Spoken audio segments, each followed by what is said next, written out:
வணக்கம் மக்களே, நீங்கள் பாரு கேட்குறது மொக்க கம்பெனி. அங்கே ஹோஸ் இந்த பார்த்துக்கான இன்ட்ரெஸ்டான சூப்பர் நியூஸ் வந்து பார்க்க போகிறோம். கொஞ்சம் கம்மியான அப்டேட்ஸ் தான் போன வாரம் தான் காமிக்க முடிஞ்சது. பட் இதான் சில இன்ட்ரெஸ்டிங்கான நியூஸ் இருக்கு. ஃபர்ஸ்ட் நம்ம மார்வல் கிட்ட இருந்து போயிடலாமா? 2026 அவெஞ்சர்ஸ் டூம்ஸ்டே பார்த்தீங்கன்னா கன்ஃபார்ம் பண்ணியிருக்காங்க. அதை தொடர்ந்து ஒரு வருஷம் கழிச்சு 2027 மார்வல் சீக்ரெட் வார்ஸ் வந்து பார்த்தீங்கன்னா ரிலீஸ் செய்யணும். பட் இதுக்கு நடுவில் மொத்தம் எத்தனை படங்கள் வரப்போகுதுங்கிறது இப்போதைக்கு நிறைய ஒரு கன்ஃபியூஷனாகவே இருக்கு. இப்போ லேட்டஸ்ட்டாக கிடச்சிருக்க அந்த ரிப்போர்ட் படி ஆக்சுவலாக டிஸ்னி வந்து பார்த்தீங்கன்னா 2 அஃபிஷியல் ரிலீஸ் டேட்டே வந்து கன்ஃபார்ம் பண்ணியிருக்காங்க. அவெஞ்சர்ஸ் டூம்ஸ்டேக்கு முன்னாடி பிப்ரவரி மாதம் ஒரு படம் வரப்போகுது. அதே மாதிரி அவெஞ்சர்ஸ் டூம்ஸ்டே முடிஞ்சு ஜூலை அண்ட் நவம்பர் 2025 சொல்லி ஒரே வருஷத்தில் 4 படங்கள் பார்த்தீங்கன்னா இப்போதைக்கு கன்ஃபார்ம் ஆகியிருக்கு. அதாவது டூம்ஸ்டே அண்ட் அவெஞ்சர்ஸ் சீக்ரெட் வார்ஸ்க்கு நடுவில் 2 படங்கள் கன்ஃபார்ம் பண்ணியிருக்காங்க. அண்ட் இந்த 2 படங்களும் பேட்டில் வேர்ல்டு படங்களாக இருக்குங்கிற மாதிரி மென்ஷன் பண்ணியிருக்காங்க. அதாவது டாக்டர் டூம் டெக்னிக்கலாக மல்டிவர்ஸ் லெவலில் இருக்கக்கூடிய எல்லா அந்த சின்ன சின்ன பகுதிகளை எடுத்து ஒரே உலகமாக உருவாக்கிடுவார் பேட்டில் வேர்ல்டுன்னு சொல்லி. அதை பேஸ் பண்ண படங்கள் தான் இது 2 இருக்குன்னு சொல்லி இப்போதைக்கு லைட்டாக டீஸ் பண்ணியிருக்காங்க. 100% கன்ஃபார்ம் கிடையாது. பட் ரிலீஸ் டேட் பார்த்தீங்கன்னா கன்ஃபார்ம் ஆகியிருக்கு. அந்த சமயத்தில் அவெஞ்சர்ஸ் டூம்ஸ்டே அண்ட் அவெஞ்சர்ஸ் சீக்ரெட் வார்ஸ்க்கு நடுவில் அட்லீஸ்ட் நீங்கள் மினிமம் ஒரு 2 படங்கள் பார்த்துலாம். அண்ட் பாசிபிளி எனக்கு தெரிஞ்சு அவெஞ்சர்ஸ் சீக்ரெட் வார்ஸ்க்கு முன்னாடி அந்த 2027 பிப்ரவரி மாதமும் ஒரு படம் வரதுக்கான வாய்ப்புகள் இருக்கு. கெவின் ஃபெய்கே ஒரு எலாபரேட்டான பிளான் தான் போட்டுட்டு இருக்காரு. அது ஒர்க் அவுட் ஆகுமான்னு தெரியல.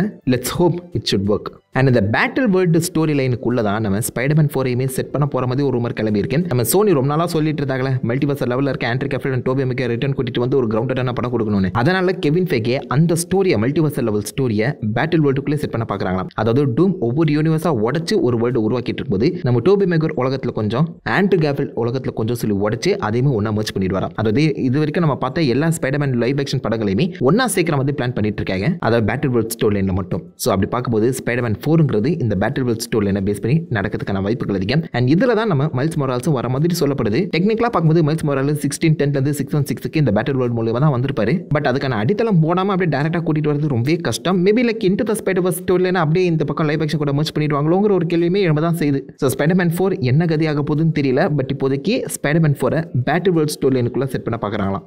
எனக்கு என்னமோ இது ஒர்க் அவுட் ஆகும் போல தோணலை. அப்படி ஆச்சுனாலும் நல்லா தான் இருக்கும். ஆனால் ஏன்டா இப்போ தாண்டா ஒரு நோவே ஹோம் மல்டிவர்சல் லெவலில் ஒரு பெரிய ஸ்டோரி சொன்னீங்க, அதுக்குள்ளே இன்னொரு மல்டிவர்சல் ஸ்டோரியா கொஞ்சம் கிரவுண்டடாக கொடுக்கலாம்னு சொல்லி எதிர்பார்த்தேன். பட் எனிவே கெவின் ஃபெய்கே என்ன பிளான் பண்ணியிருக்காருன்னு தெரியல. நல்லபடியாக இருந்தால் சரி.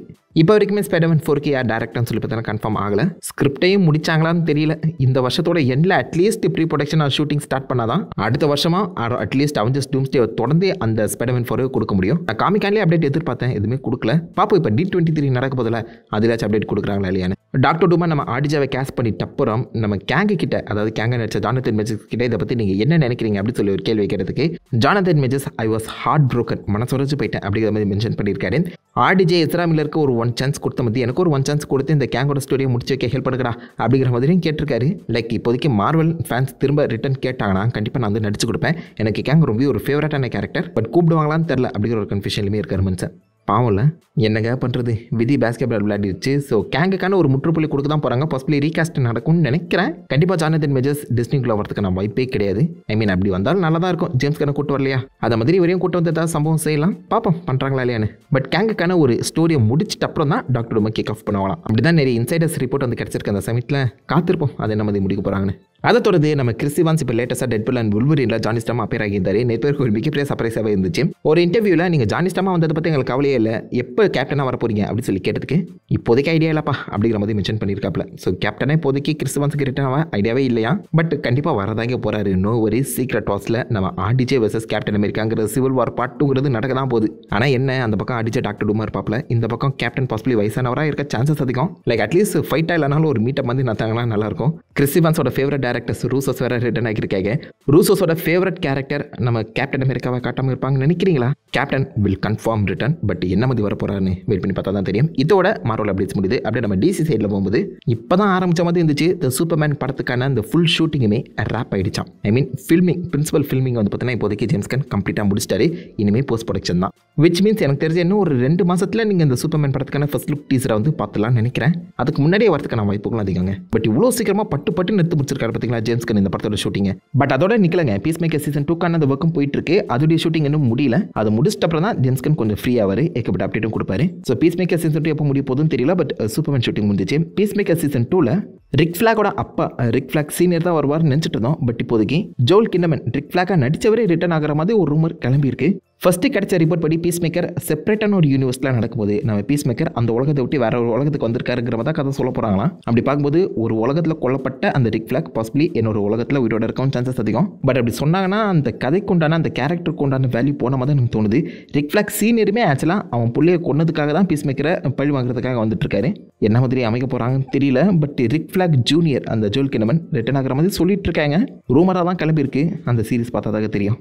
அதை தொடர்ந்து பூஸ்டர் கோல்டுன்னு சொல்லப்படுற இன்னொரு சீரீஸ்லேயுமே நம்ம ஜேம்ஸ் கன் ஒர்க் பண்ணிட்டு இருக்காரு. அண்ட் பூஸ்டர் கோல்டை இப்போதைக்கு குமல் நான்ஜேனை வந்து கேஸ் பண்ண மாதிரி சொல்கிறாங்க. அதாவது இதுக்கு முன்னாடி எம்சிக்குள்ளே நீங்கள் கிங்கோவா பார்த்துருப்பீங்களா இட்டர்னல்ஸ் படத்தில், அதே குமல் நான்ஜேனி பூஸ்டர் கோல்டாக வரலாம்ங்கிற மாதிரி ஒரு ரூமர் சுற்றிட்டு இருக்கேன். அண்ட் இந்த ரூமரை கிளப்பி விட்டது ப்ளூ பீட்டிலோட ஆக்டர் ஜோலோ தான். ஸோ அவர் தான் தெரியாதனமாக ஒரு ட்வீட்டில் அதை வந்து மென்ஷன் பண்ணியிருந்தாரு. அந்த ட்வீட் இப்போதைக்கு டெலிட் பண்ணிட்டாருன்னு நினைக்கிறேன். அதில் தான் குமல் நான்ஜேனியை பூஸ்டர் கோல்டை கேஸ் பண்ணுறதுல சந்தோஷம் அப்படிங்கிற மாதிரி மென்ஷன் பண்ணியிருக்காப்ல. So comic book and animation series நீங்கள் பார்த்தாலே தெரியும். பூஸ்டர் கோல்ட் அண்ட் நம்ம ப்ளூ பீட்டில் 2 பேருமே டிகிரி தோஸ்து. பட் இது உண்மையாக இருக்குமான்னு தெரியலங்க. ஜேம்ஸ் கன் இது இல்லைங்கிற மாதிரி தான் சொல்கிறாரு. குமல் நான்ஜேனியும் அப்படி இல்லைன்னு தான் சொல்கிறாரு. மேபி காஸ்டிங்கை ரொம்ப அண்டர் சீக்ரெட்டில் வச்சிருக்காங்களோ, பாசிபிள் அப்டேட்ஸ் வரலாம். ஸோ வர வரைக்கும் காத்திருப்போம். ஸோ நீங்கள் என்ன நினைக்கிறீங்க? குமல் நான்ஜேனி எஸ் பூஸ்டர் கோல்ட் நல்லா இருக்குமா நல்லா தான் உங்கள் தச்சுக்கெல்லாம் காப்படுங்க. அதை தொடர்ந்து இந்த வர ரிலீஸ் ஆன ட்ரெய்லர்ஸ் படி பார்க்கும்போது ஸ்குவிட் கேம் 2க்கான ஃபர்ஸ்ட் லுக் டீசர் வந்து பற்றி நான் கொடுத்துருக்காங்க. இந்த டீசரில் ஜஸ்ட் ஒரு ரன்னிங் ரேஸை மட்டும் காமிச்சு டிசம்பர் மாதம் சீசன் 2 வருங்கிறதையும் கன்ஃபார்ம் பண்ணியிருக்காங்க. அது மட்டும் இல்லாமல் 3rd சீசன் தான் ஃபைனல் சீசனுங்கிறதுமே கன்ஃபார்ம் பண்ணியிருக்காங்க. 3rd சீசன் அடுத்த வருஷமே வந்துடும். பாசிபிளி லைக் ஒரு வருஷம் கேப்பில் ரிலீஸ் பண்ணுவாங்களோ என்னமோ. அப்படி பார்க்கும்போது இந்த சீசன் பாசிபிள் கிளிஃப்ஹேங்கரில் முடியறதுக்கான வாய்ப்புகள் அதிகம். அண்ட் ரன்னிங் ரேஸ் பாசிபிளி இந்த ஸ்குவிட் கேமில் ஒன் ஆஃப் த கேமாக இருக்கிறதுக்கான வாய்ப்புகளும் அதிகம். ஒலிம்பிக் சீசன்னால அப்படி காமிச்சாங்களோ என்னமோ. But anyways squid game season 2 is coming soon. அதே மாதிரி the last of us season 2மே கன்ஃபார்ம் பண்ணி அதுக்கான ஒரு ஃபர்ஸ்ட் லுக் டீசருமே கொடுத்துருக்காங்க.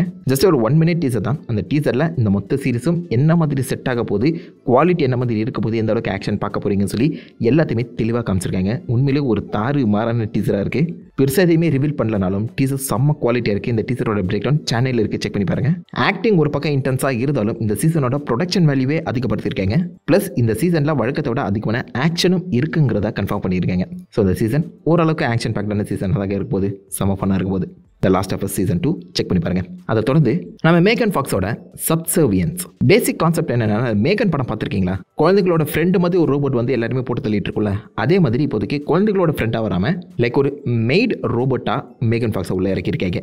யாடா மெய்டு ரோபோட்டுக்கு மேகன் ஃபாக்ஸ் மூஞ்சியாடா கிடச்சிது உங்களுக்கு? இந்த மாதிரி சொன்னாலும் எல்லாருமே கிலோ கணக்கில் வாங்கி வீட்டில் போட்டுட்டு இருப்பாங்களே, ரோபோட்டை சொன்னாங்க.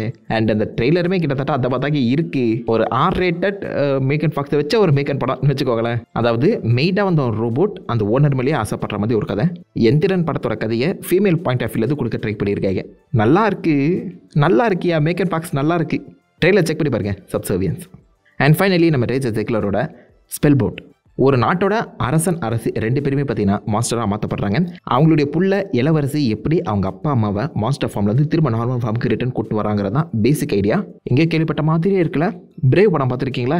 கிட்டத்தட்ட அதே கான்செப்ட். பட் மொத்த படத்தையுமே இந்த பக்கம் ஒரு ஃபன்னாக குழந்தைங்களுக்கு பிடிச்ச மாதிரி செம்ம கலர்ஃபுல்லாக கொடுக்க பார்த்துருக்காங்க. ஏதோ நல்லா இருந்தால் சரி. ட்ரெய்லர் கொஞ்சம் ஃபன்னாக தான் இருக்குங்க, செக் பண்ணி பாருங்க. அண்ட் இதோட இந்த வகையான சூப்பர் நியூஸ் முடியுது. ஆல்மோஸ்ட் எல்லாத்தையுமே கவர் பண்ணிட்டு நினைக்கிறேன். ஏதாவது இன்ட்ரெஸ்டிங்கான நியூஸ் அப்டேட்ஸ் நான் மிஸ் பண்ணி தரோ தப்பா சொல்லிதோ அதை மறக்க வைக்கல. காம்பனிக்கு எல்லாருமே தெரிஞ்சுக்கிட்டேன். நான் உங்களை நல்ல ராசமான விட மீட் பண்ணிட்டு இருந்திருக்கேன். Have fun guys. வாட்